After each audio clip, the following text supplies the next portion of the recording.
સમાચાર સુરેન્દ્રનગરમાંથી ચોટીલા પ્રાંત અધિકારીએ ગેસ રિફિલિંગ કૌભાંડ ઝડપી પાડ્યું છે। વારાહી ગેસ એજન્સી અને ગુજરાત ગેસ એજન્સી ઉપર દરોડા પાડવામાં આવ્યા।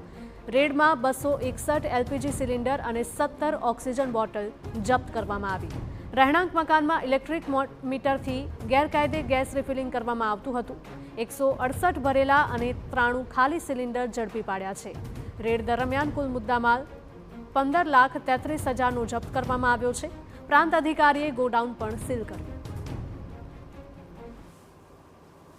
રહેણાંક મકાનોની અંદર કુલ 5 ઇલેક્ટ્રિકલ મોટરનો ઉપયોગ કરી અને એક ગેસની સિલિન્ડરમાંથી બીજા ગેસ સિલિન્ડરની અંદર રિફિલિંગની ગેરકાયદેસર પ્રવૃત્તિઓ કરતા હતા। આ કામના આરોપી છે એ ગુજરાત ગેસ એજન્સીના પ્રોપરાઇટર સિરાજ ખાન દિલાવર ખાન પઠાણ અને વારાઈ ગેસ એજન્સીના પ્રોપરાઇટર છે ભરતભાઈ મનુભાઈ રાજવી અને તેઓના સાગરીતો સાથે તદ્દન ગેરકાયદેસર રીતે એલપીજી ગેસ રિફિલિંગનું છે એ ગેરકાયદેસર પ્રવૃત્તિ કરવામાં આવતી હતી।